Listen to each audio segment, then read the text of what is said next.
Hello, everyone. And as people join us over this Tuesday lunchtime here in the little bit overcast UK, welcome again to the Future of Film Marketing webinar. And this is part 2 of our 4-part series taking place over the month of May.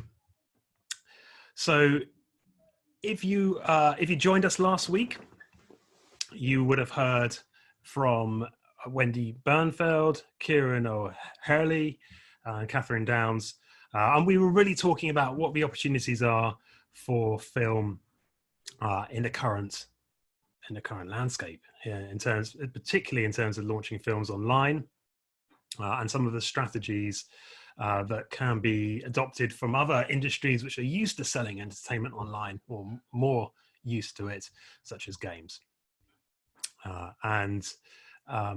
In this week's episode, we want to take that further, and we want to get a little bit geeky today, and a little bit more granular, because we want to talk to our panel of experts here about what are the tools, techniques, and strategies for taking film online.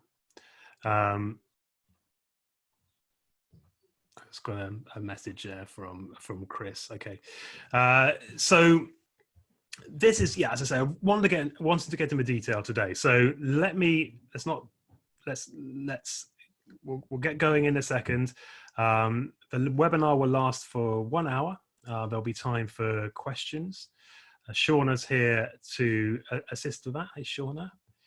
And if you have a question, please put it in the chat, and we'll hopefully come round to it, before the session is out. We've also got some polls today, so we'll look out for those. We've got a few polls which will launch throughout the episode. So I'd like to introduce our panel. So we have Ben Johnston, our CEO of Gruvi, who's an online advertising agency specializing in entertainment. We have Brian Ingarfield, who is Chief Customer Officer at Flipdish, and we'll hear more about what Flipdish is later. Lucy Johnston, hey Lucy, is a digital marketing specialist working with a number of high-profile clients across retail and other industries. And finally, we have Derren Sequeira from Facebook, the Facebook team, which specializes in film marketing. So we have a fantastic expertise here. And I'd really like to start by asking Ben, Ben, we're talking today about converting audiences online, and that process from changing people's awareness in a film or a series to buying it, but buying a ticket or renting the video on demand. Tell me, Ben, about what Gruvi does and what the process you use to help distributors, producers achieve that goal. Okay, so Gruvi's been running for close to 10 years now, and what we're trying to introduce is an element of e-commerce into an industry which has traditionally not been very e-commerce orientated. So basically, Gruvi's a marketing and technology firm that specializes in advertising of games, television, and film content.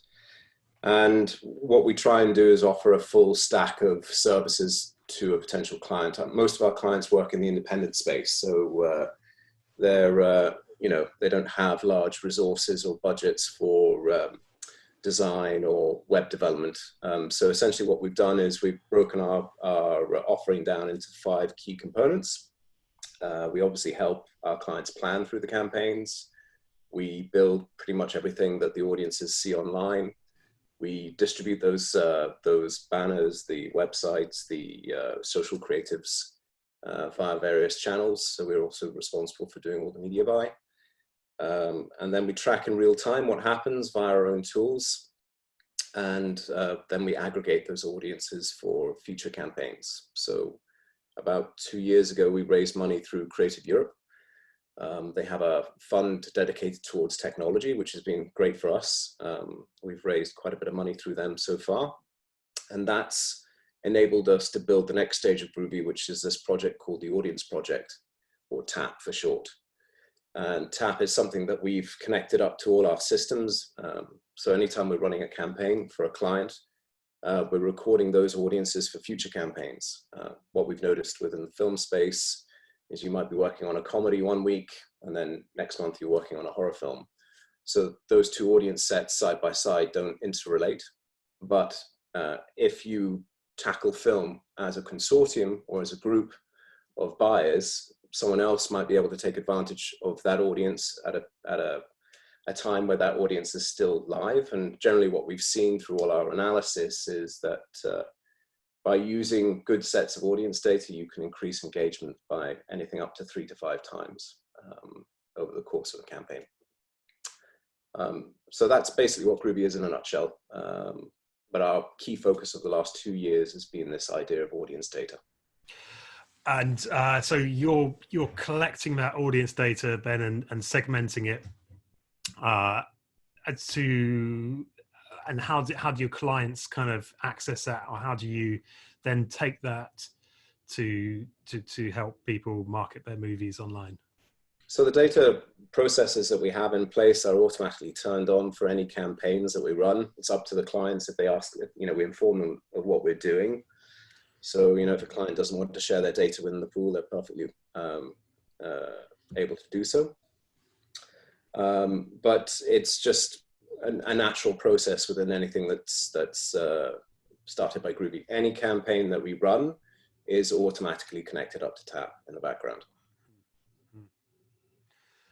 And then you just so I understand, then you buy advertising based on that. Is that then what you do? You target those consumers, or do you sort of model their, use that data to model who you think is likely to buy your movie, and then you advertise to that pool of people? Is that Correct. Everything's based on behavior. So like in any good e-commerce routine, any site is always looking at who's buying, who's getting halfway through the funnel.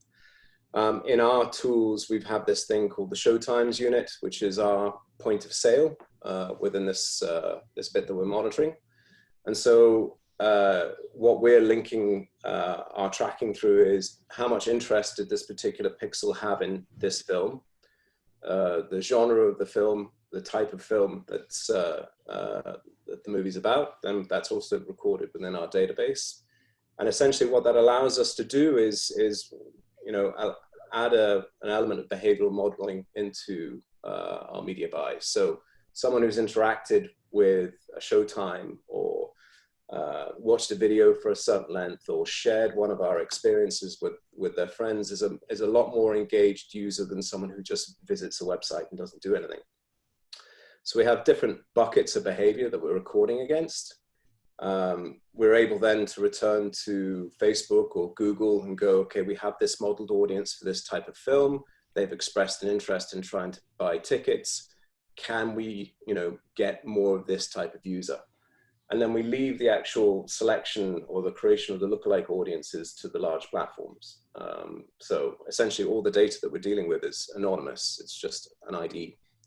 What we're doing is processing that ID against the actual level of interest that user or that audience member has provided via the advertising that we're using.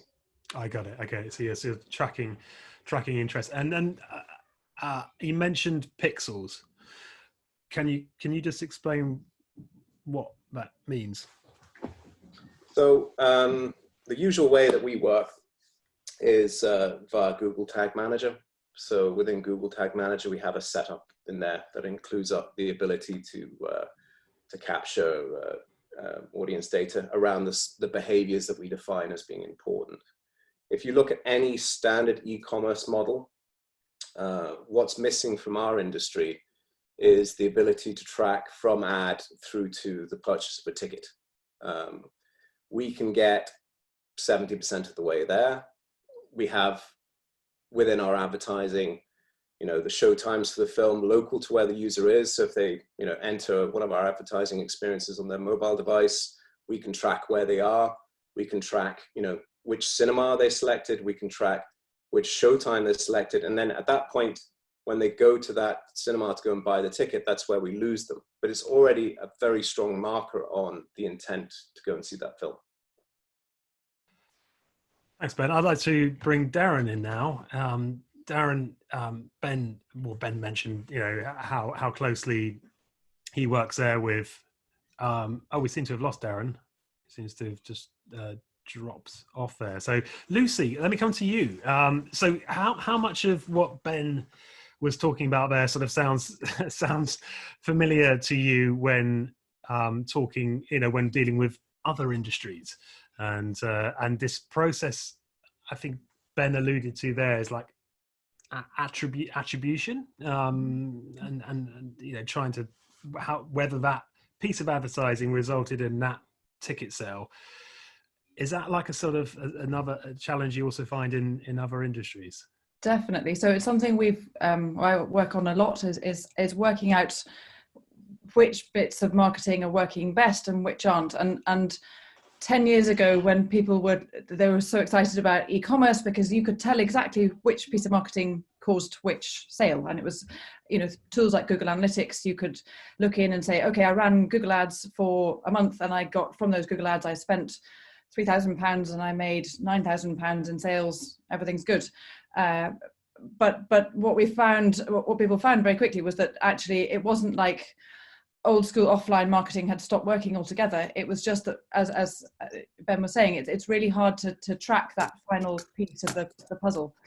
And one of the things that we're all talking about in my industry a lot is attribution modeling. I'm sure you guys are talking about it too, but is how do we, so tools like Google Analytics will show you what the last thing that someone did before they made the purchase or before they walked into in some cases, you can track with Google Ads when someone's walked into a store or when someone's walked into a cinema, in fact.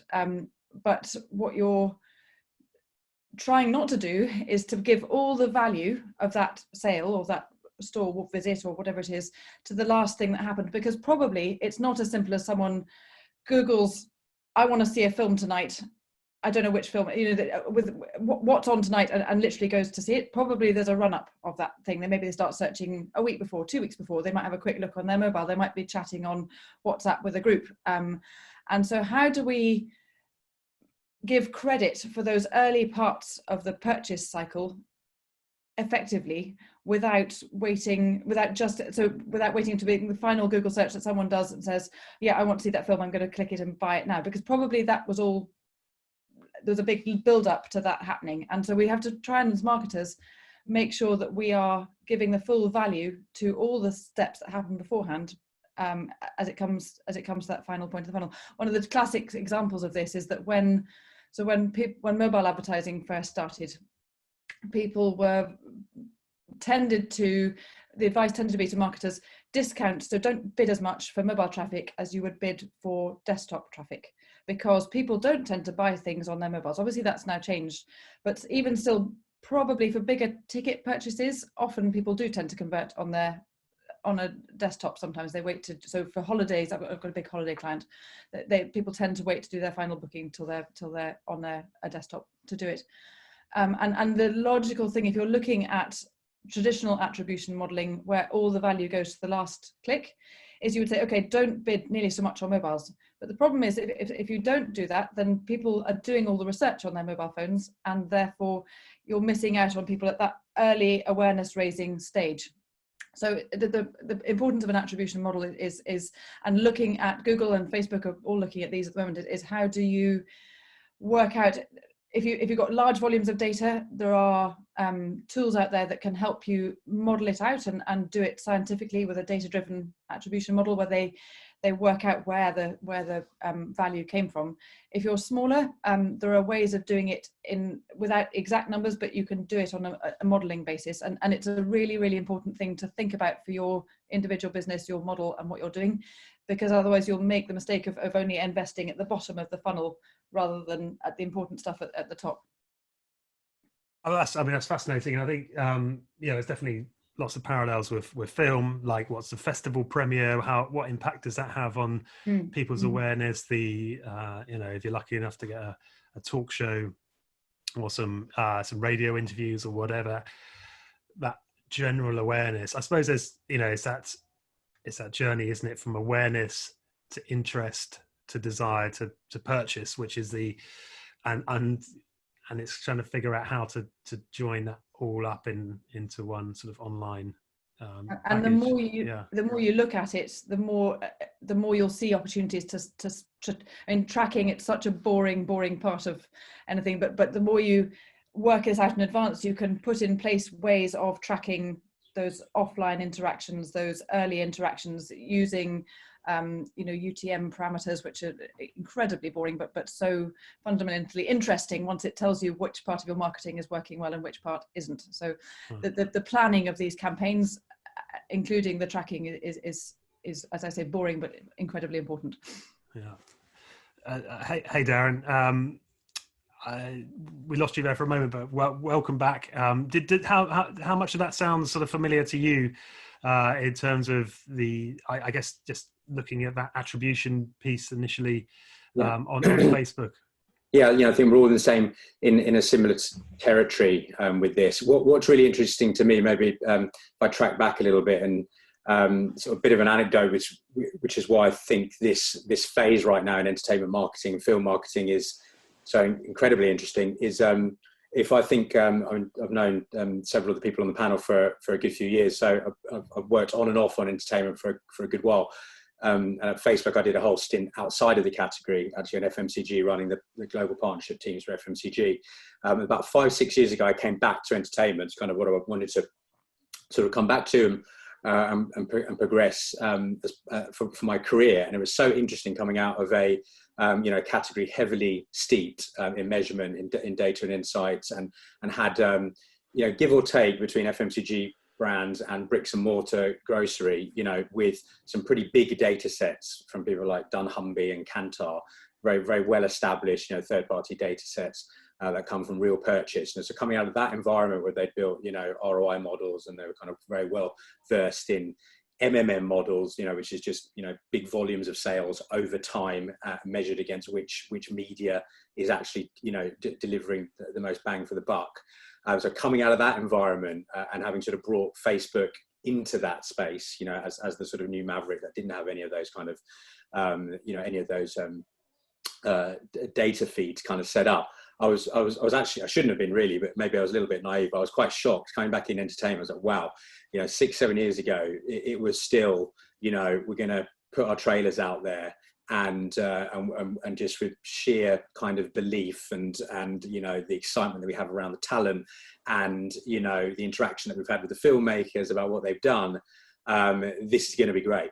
And that was pretty much, dare I say it, this kind of slight finger in the air, style of marketing. That was pretty much across the board. I think, Ben, Lucy, anyone else that's worked in entertainment for a little while would probably agree. Even up to, senior level in LA, at the studios, at the HQs. So that was quite a shock. And so, but they were just on the cusp really of a change. And so it's such an interesting journey that we went through. And the first one was to look at creative, and to Lucy's point about optimizing on mobile, we actually went there first. We said, look, as beautiful as the 2-minute trailer is, it doesn't work on our platforms, and so there was a deep and quite long-lasting sort of debate around that. And it wasn't until really we were able to bring some reasonably impactful data around it. We did about 167 lift studies and showed 3 things: that optimizing the trailer for the mobile space gave you 2 times the lift in intent optimizing for the broadest audience that was relevant for your film and your budget. So not broad every time. If it's a small film, the broadest you can get.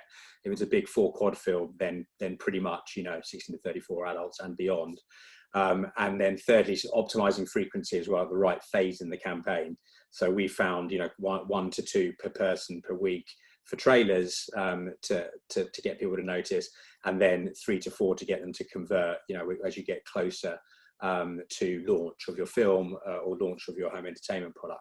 And we did a lot of testing around that and got pretty confident ourselves, that this wasn't a Facebook angle. Actually, this was a meaningful, finding about our platforms. And so we went then with confidence to be able to discuss and, cajole the industry into sort of changing what, really they'd been doing for, 3 or 4 decades, which is, marketing all films in pretty much the same way, with a sort of 2-minute plus trailer that of course came from the heritage of seeing that trailer, sat as a very captivated audience in the cinema, and was essentially just ported to other platforms such as TV, and then to digital, and then to mobile. And of course we all know, each of these platforms are distinct, have the distinct value. So that's been a really interesting journey. And then what I'd say around, how we're planning campaigns is we do have, to Lucy's point, we do have a playbook, if you like, which, works around a, life cycle of audience decision making around movies and home entertainment. However, let me tell you, that is just sort of being blown apart, not just by the COVID crisis, but by this fragmentation of all the different entertainment choices that are out there. I think 74% of our audience say that they're overwhelmed with the wealth of entertainment choice. So there's so much coming at them that, to Lucy's and Ben's point, the decision-making process is now changing again, and probably will be in continual flux. And that's before I'm sure we'll discuss COVID in a bit, and that's before the additional change factor that is COVID, So what we're taking from that is that we're constantly re-looking at that playbook, re-looking at what that launch life cycle looks like, so that we can give the most up-to-date recommendations of what to do to convert entertainment sales. Thanks, Derren. So on the trailer, going back to the trailer point, that's what's your recommendation for people there, just on that one piece? Yeah, relatively simple, and it should make intuitive sense for anyone that uses a mobile. Mobile is still, it is that word. It is primarily on the go, and then our platforms in particular are fast-moving platforms. People move through feed very quickly. Stories is even quicker, so we've kind of measured that younger audiences in particular, can pick up a branding message in under a second on stories. It's that fast. This is very, counterintuitive to what movie makers and what entertainment marketeers do, which is tell a story arc, 30 seconds, 1 minute, 2 minutes. So our recommendation again comes from the audience behavior and comes from the data. So we found with a Nielsen study that 75% of the branding impact can be delivered in the first 15 seconds. So that's not to say that 15 seconds plus isn't still valuable, because there's another 25% still to be had there. But actually the lion's share of the branding impact on our platforms, feed, stories, comes in the first 15 seconds. And then we know, again, particularly for younger audiences, there's this thumb-stopping rule, which is that, we should be trying to grab attention quickly. Otherwise, audiences are moving on to the next thing, their friends, their family, all the other content that they could potentially be looking at. So the core recommendation is to focus around 15 seconds for entertainment in particular, because we do, have a story to tell that takes a few seconds to do, but also to think about what we call the 3-second audition, which is to get, the key aspects of your film in there. And again, it sounds pretty obvious, but a lot of people don't do this. So it is the title, and people remember what it is. The title is absolutely key. If you've got big talent or key talent, then talent, depending on the genre. If it's an action film, then you can get, a moment of high octane action in there. If it's other end of the scale, like a grown-up drama, then it might be a beautiful visual and the title that sort of draws the audience in and entices them beyond that 2-3 seconds into the 5, 8, 10 second experience, which helps them understand the narrative of that particular movie. But you can see it's all very, you know, in the world of movies, which are 2 hours plus long, this is compressing them down to, for a lot of, you know, creators and movie makers, quite an uncomfortably, you know, short form type of environment. Yes, I can see. I can see a lot of creators, you know, struggling with that concept. But you know, it's all about trying to grab attention, right, and start that process of awareness and go deeper. One of the things that I've seen from certainly from other industries is that a range of sizes and lengths is for any sort of video is so important, because what works well in one place can work very differently in another, or for one audience works well in other. So having them and testing them is so important, because giving a range of choices, and some will work better sometimes and others will work better, but you won't find out until you actually test it. So the more variety you can have up front and chance to try out what's going to work, whether it might be an 8-second spot in one or a 25 seconds in another, and then there's also kind of all of YouTube's rules around, you know, the first 5 free seconds of a pre-roll, or the first 30 seconds, and to making the most of those opportunities as well. Yeah, I think we need to talk about testing. I think that seems like such a really important fundamental of online advertising. So let's definitely come back to that. But I want to bring in Brian.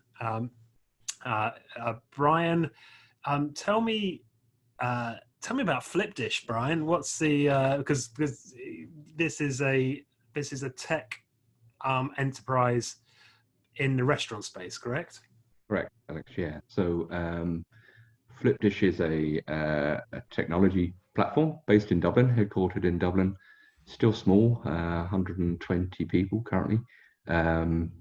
Teams in Spain, Germany, France, New York, and I'm missing one, UK, obviously. And really, what it's a fairly simple business, scaling very rapidly, well funded with venture capital. We're kind of a simple platform for online ordering, whether it be web or app, for the hospitality sector, primarily restaurants, but also hotels and a few other related spaces, including some early chats with cinemas, believe it or not. And really, at one level, what we're doing is giving a simple ordering solution for food, which is obviously very topical at the moment. It's hard to, it's interesting to hear people not talk about COVID. It's kind of like the first conversation I've had in 7 weeks that it's not bloody COVID. So, but in essence, what we're doing from a marketing point of view is we're giving restaurants who are primarily SMEs, although we do have some chains, control of their own data. And our sector has, to its shame, has abdicated its responsibility for marketing in many cases to aggregators, platforms, the Just Eats, Deliveroo's, Uber Eats of this world, because they didn't engage, they didn't embrace, and you know, they're now coping with weaning themselves off the drug of aggregation, and we're sort of trying to help them. So it's a nice online journey for ordering, but it also gives them some very simple tools to engage with customers around very simple, hyper-local messaging, whether it be SMS or push notifications, create special offers on the fly. Very, very simple bread and butter kind of tools that help them grow their business. Sorry, that's a really long answer, wasn't it? Brian, sorry, just sorry. To jump in, but could we be seeing an app coming from your direction called Dinner and a Movie?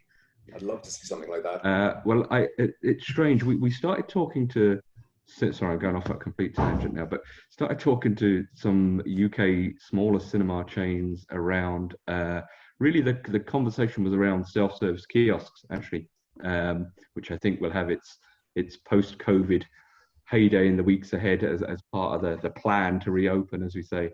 And it was really around that here's a simple piece of technology, and really it can be applied, whether it's an app and you're sitting at a table, you're sitting at home, you're in a cinema, in a restaurant, it's the same piece of technology coming into the same portal, for you to interpret that data as a company. So I didn't really answer the question, but yes, let's say yes.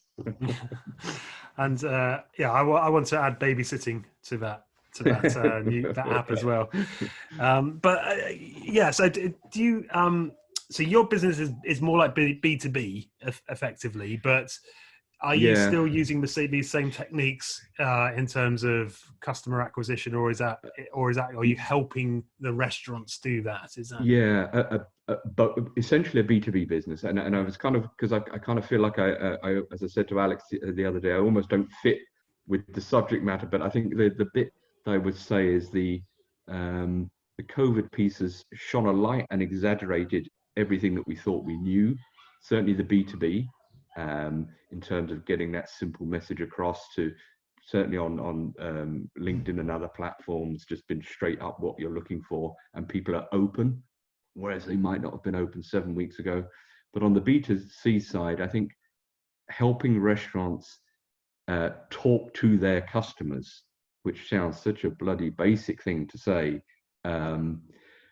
they've always been able to neglect some of that, and now because the door is closed and that they've only got one window on the world, they're having to engage and really give this attention that it deserves. So it's sort of, as someone cleverer than me said, it's sort of sucking the next 3 years into the last 7 weeks in terms of mindset, I think. Sorry, did that answer the question? Yeah, it does. I think that's a great parallel. Obviously, we're doing. Everyone's moved to movie takeaways now, as it were, as opposed to going out of the house. So, there's definitely big parallels there. Ben or Derren, are you seeing how are you seeing people respond to this? I mean, I want to come back to testing as well, which I've got a big note here. It's interesting right now. Like, one of the principal things that we're seeing out of the move from cinemas being closed is this sudden rise in premium VOD, where you rent at a top tier price of, say, 16 to 20 pounds is what we've seen in the UK for certain film releases. So there's communication around the audience side there, which is new. You're not owning a film, you're only just renting it. The other side is what's going to happen with ticketing for cinemas. So how are they going to be managing, social distancing within the ticketing experience? How is the online ticketing system going to improve now that suddenly online is becoming the principal component for any kind of purchase? Brewdog did a really interesting, and it was up on my LinkedIn yesterday, bit of information around how they're going to be changing their restaurants and pubs to be managing the online world in the future, with this idea of coping with COVID. And everything is going to be processed cashlessly through the app, through credit card tap and track transactions. And I think this is something that's going to be fundamental in the way that we look at film releases going forwards now. Obviously with the move to premium VOD, there's this question of the windowing, which has been something that's been, from a lot of our clients, a major component of the discussions that they've been having with the cinemas. So how's that negotiation going to change over time? And from the cinema side, we're probably going to see the first cinemas beginning to sort of advertise more aggressively online for their local audiences, using the online process of booking tickets going forward. So lots of change, lots of disruption. And I think it's really the companies that move towards making sure the transactions that are happening online are as streamlined as possible, but B, making sure there's an adequate level of communication behind the reasons why prices are higher, the reasons why they're doing things this way. And I think for both sets of industries, both the cinemas and the distributors, it's a catch-up game right now. There are a series of routines that have been going on for years, and now essentially we're on a completely different ski slope. So I think everyone's going to be learning quite quickly over the next few months. We just had just the results of one of our polls come back in, asking people whether they buy their own online advertising or use an agency, and 50%. There's about 40% do it in house, 25% use an agency, and the rest. It just depends on the size of release. Derren, what do you recommend people do? Can people, go to Facebook directly, or is it better to go through an agency? Depends, unfortunately, is the answer to that. That's fine. So a spectrum, so there'll be some small distributors, we've seen, sorry, I've got the survey popping up for me as well there. We've seen some smaller distributors, like independent distributors last, in 2019, very proactive themselves using, social tools, online tools, and gathering audiences of content creators and influencers, around their films to drive success. Then we've got the smaller distributors and smaller studios with small specialist agencies that will sort of cost effectively do the job that they need to do. We see some great success if you look at, I don't know, someone like a distributor and studio like E1. They're pretty much consistently winning a couple of Oscars per year. But their movies aren't huge. But most of them aren't. Even 1917, was a huge success on the scale of a war movie, but not on the scale of an Avengers or or these other bigger blockbusters. So it's about pitching it right, and then of course the bigger studios that have consistent big franchises tend to have so many moving parts to those campaigns that it makes sense for them to have a major agency across that to sort of handle all the different components of it.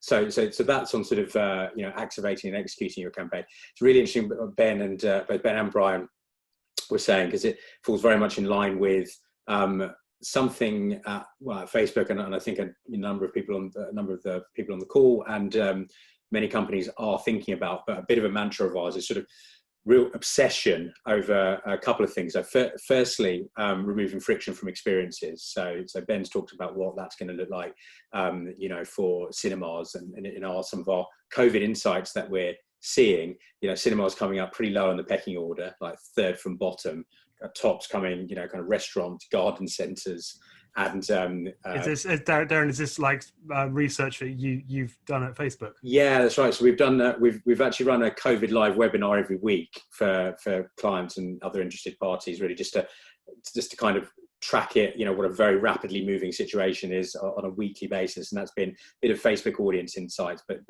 triangulated with all the other insights that are out there with our planning team, trying to come up with themes that we're seeing.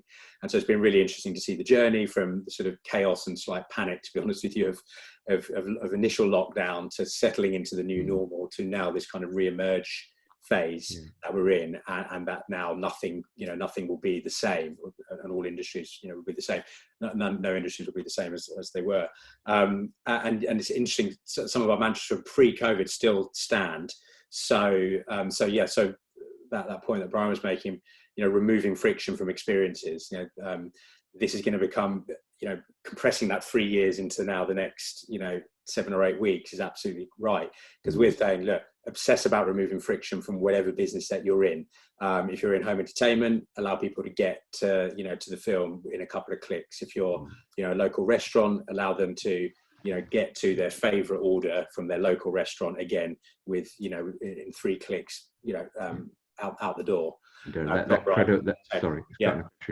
That credible reassurance, I think, is really kind of key part of the marketing message for the next number of months. I would say that to be able to credibly say, we've got your backs, we're looking after this.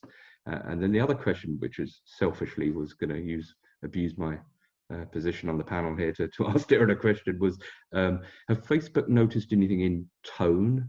Like we're only a snapshot, but we have got 3,000 customers across markets, and we've really noticed that maybe always was thus, but sort of the humility, the modesty, the keeping it local, keeping it downplayed as a tone seems to have really resonated over the last, and I suppose you could say, well, it would, wouldn't it?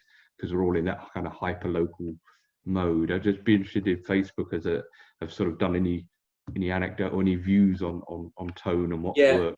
That's an interesting one, actually, and I think it was a snapshot from a couple of weeks ago. It was actually a sort of a local and global focus. Was the answer to the question? It's interesting. So people had sort of gone more local due to lockdown, focus into their local businesses that are supporting their local businesses, so having to adapt some of their habits as to where they get their food and so on, and that had gone local into community.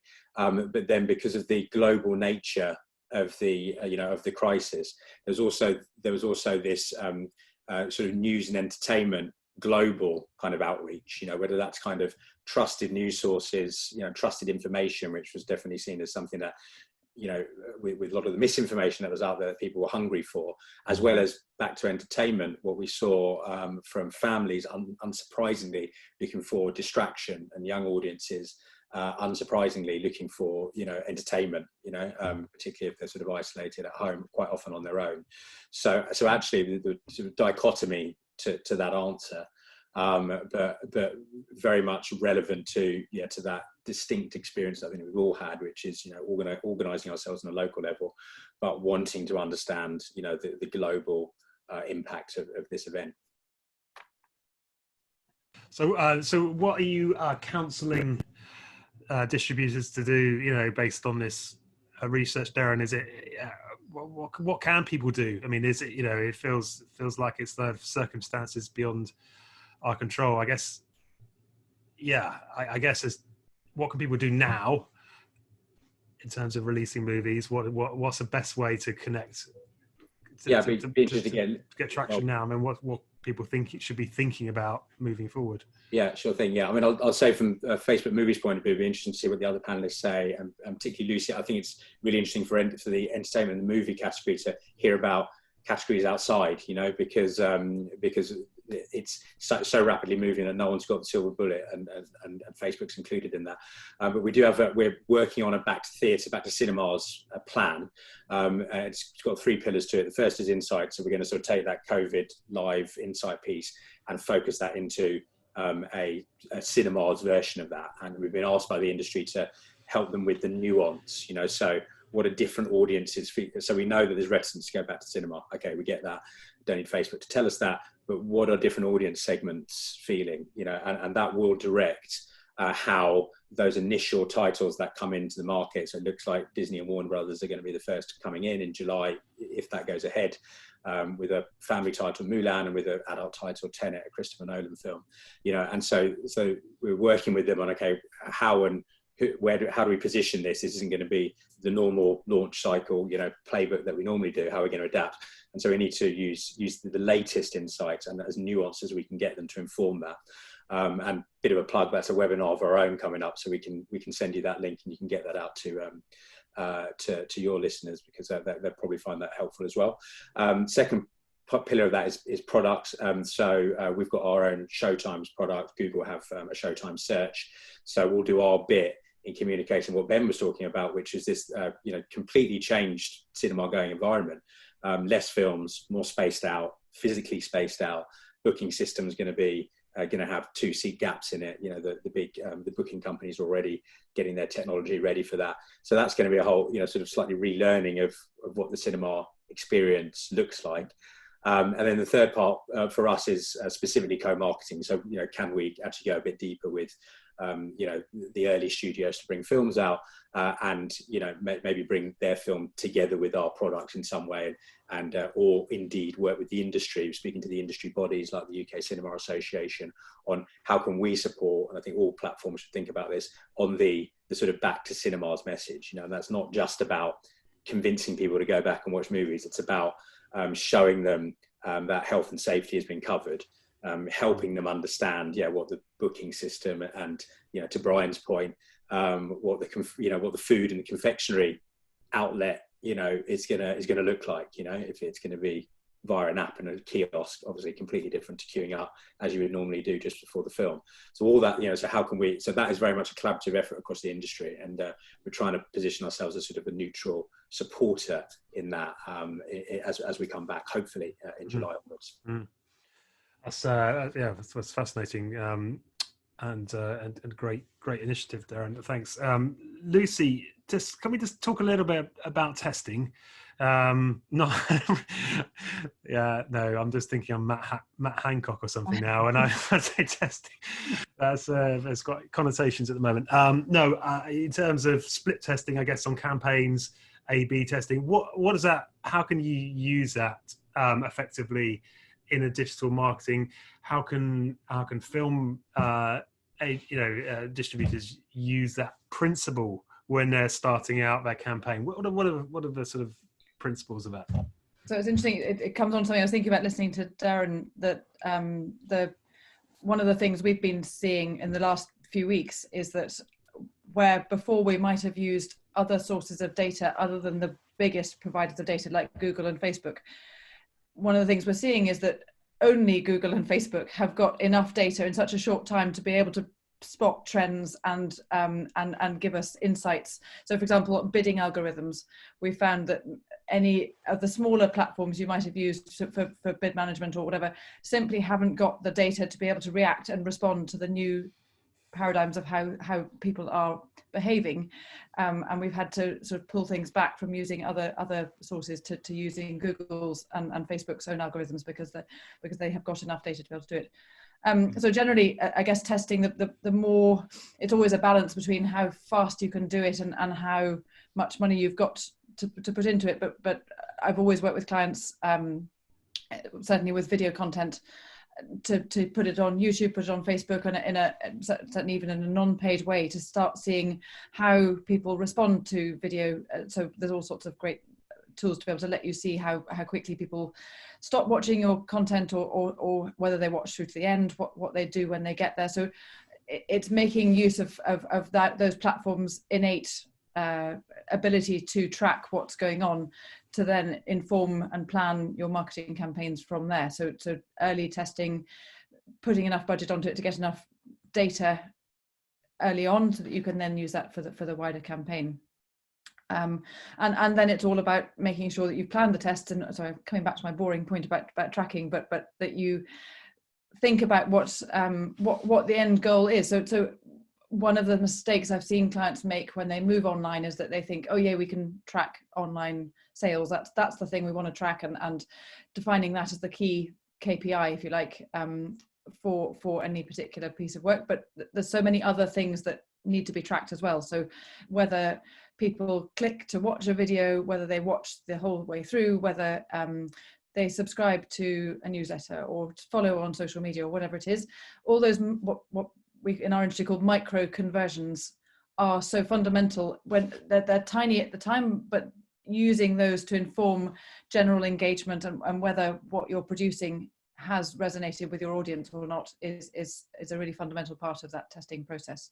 So it's not just choosing how and where to test it. It's making sure that you've got the right metrics in place, that your test is going to measure the right things. I'm sure Derren can talk a lot more about that too. But yeah, no, that makes a lot of sense. Ben and Brian, here's a question for you. Just let's get really reductive here.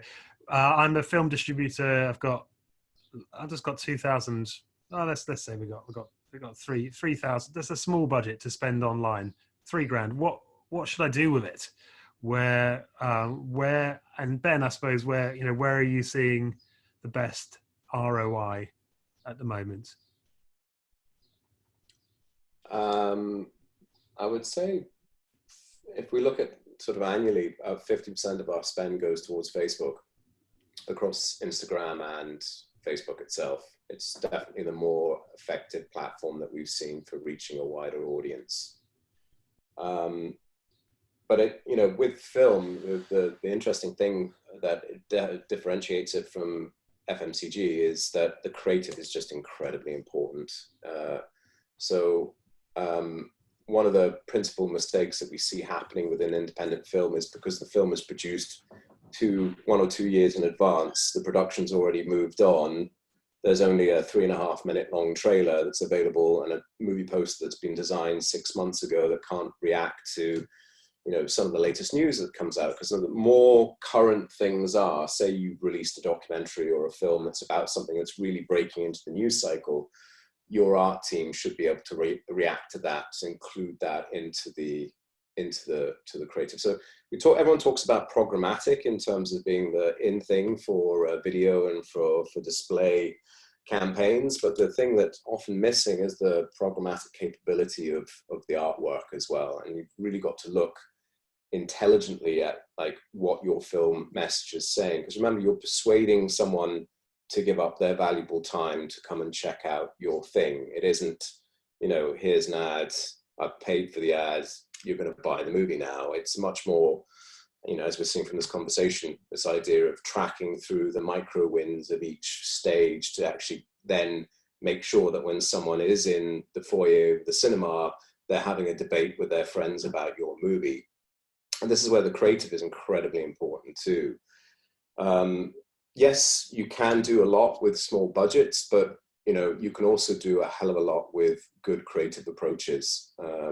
Looking at the different platforms that are out there, looking at the audiences that you're going to be targeting, looking at how they're communicating within the channels, making sure the creative, the trailer, the poster is broken up to fit within those formats. Essentially, we don't have a broad, we're trying, you know, most studios are guilty of a broad approach to advertising for broad approach films. But as we see with everything that happens online, everyone's in micro communities, everyone's transacting and communicating differently. And, you know, yes, there is an 80-20 rule to all of this, but, you know, creative is a fundamental part of the film marketing lifecycle.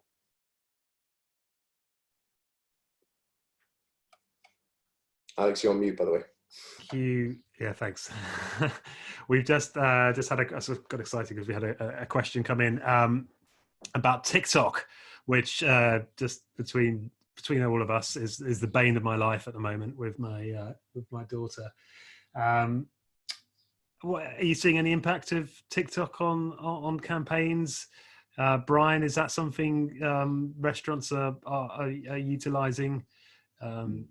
Not really. No, just to answer the. I mean, we are advising our restaurants to spend their money with those that know them and like them, and then Facebook has been fantastic for us and the restaurants, because I don't know if your house is the same as mine, but we're actually having conversations about the local community news post at the moment, which we never would have 7 weeks ago. So I think everything feels local and we're all interconnected, and so that's really helped our restaurants. So other than that, I don't have too many words of wisdom.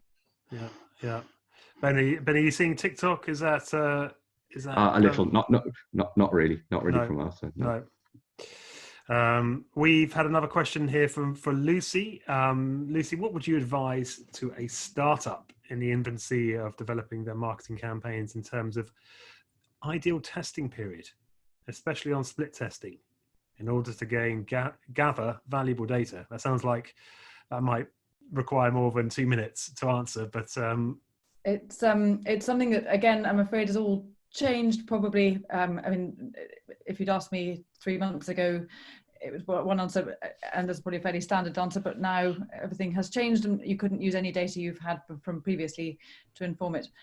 It tends to be, rather than a time period, it's more a volume of data that becomes statistically significant. So you need to have, I was talking about doing landing page optimization, you know, if you're Google and you get billions of page views of your landing page, of your homepage a day, then you can test something for half an hour and you'll get a lot of data. If you're someone who's got a very small page that very few people visit, then it's going to take you maybe days or weeks, but it's all about reaching an amount of data that's going to give you, isn't going to be easily skewed by one or two things that have impacted it. So sorry, it's not an easy question. No, but it makes sense. I mean, it's sort of a proper testing period to accumulate the right amount of data. I'd like to ask each of the panelists if they could share one piece of advice to the listeners in terms of this topic, which is converting audiences online. What one takeaway would you offer to someone, to one of the listeners looking to market their film? And anyone can jump in to start with. I'll go, shall I? so difficult to pick one always. But at this stage, I think I'd say, and to make it relevant for all listeners, I'd say, as we talked about frictions, I think everyone kind of gets that, but I think the one I'd focus on would be also obsess, really focus on identifying and optimizing for the signals that are relevant to you. So if you are a small distributor with an art house film, you know, your signal will be, you know, have I been able to gather engagement, content creators and influencers, you know, around my film to, you know, to blow it up like, you know, like Blue Story, you know. And if you are a major studio with, you know, with PVOD going, you know, to market, so, you know, premium video, then, you know, then your signal is, you know, how quickly can I generate downloads, you know, and hit the kind of success that we saw for Universal Trolls. So that's sort of, if you like, both ends of quite a vast spectrum, and there's definitely lots in the middle there. But the same thing applies. So to identify the signal that is key to your success for your film, for your entertainment launch, and then work out with the platform, you know, that can help you aggressively and very efficiently go after that signal, and you'll drive success for your campaign and your launch. I'm happy to go next. I was just thinking about it and thinking, actually, the piece of advice I'd go for, if you haven't done much testing before, is test something. It always feels like it should be, people get obsessed with the science, and I've just mentioned things like statistically significant data, which if you're not a mathematician or a statistician can be a bit frightening, but just trying something is better than not doing anything, and you'll get better at it. So try it once. You maybe will think, oh, I didn't measure that and I should have done. Next time you will measure it and you'll do it better. And the more you do it, the more it'll become part of your everyday processes, and the more you'll start to work it into building the campaigns and getting going. So my biggest piece of advice would be try something, just do it, and then you'll get better at it. Ryan or Ben, do you want to do anything which comes to mind? Well, I'm not really qualified to answer, but I will take from our sector, the advice we give to restaurants is imagine that the customer is standing in front of you and tell them about your business, and don't overthink it and don't overcomplicate it. But I'm not sure how transferable that is. We've had another question in from Rowan Malhotra to ask the panel, and I don't know what the panel think of this. Do you think there'll be a higher tolerance for 100% remotely filmed content to help promote films from here on? So content which might previously looked a bit perhaps being too low cost or low production values. Do you think in the post-COVID world, people are going to be more receptive to that? I hope Rowan's not talking about the quality of our webinar. I'm sure you're not, Rowan. I can answer that from a retail point of view, that working with a big global sportswear brand, and we've just launched a big campaign only using imagery that we could use, and that was got, you know, it has been much lower production value than usual, but actually that has gone pretty well, and we've been pleased with the results, and it hasn't had, and certainly had no negative impact. It's still running, but we're certainly seeing it. It doesn't seem to have had a major impact otherwise. That's fascinating. Well, I think we're going to have to wrap now, because we've come to the end of our time. Ben's final thought. Ben, final thought. And leave him out. Just quick one, make it quick. Yeah, so very quickly, just, you know, it's been a terrible time for a lot of people within the industry, and you know, for our economies in general. But you know, we seem to be popping out the other end now with you know, a more, hopefully more sensible government policy going forwards. But the key thing is, within these kinds of environments, there's always opportunity. So, you know, you've got to look at your businesses. I mean, we've certainly been, you know, on the ropes for the last 2 months trying to figure out what we do next, because 95% of our business was films going into theatres. Fortunately, we've managed to explode pretty quickly into the VOD side of things. And our key area there is to try and figure out this issue with tracking. Tracking is even worse in video on demand than with theatres. So that's the nut that we're busy cracking right now. And we're being very public about this on LinkedIn. The other thing is just share the experiences. I mean, like we're really trying to push out as much data as we possibly can.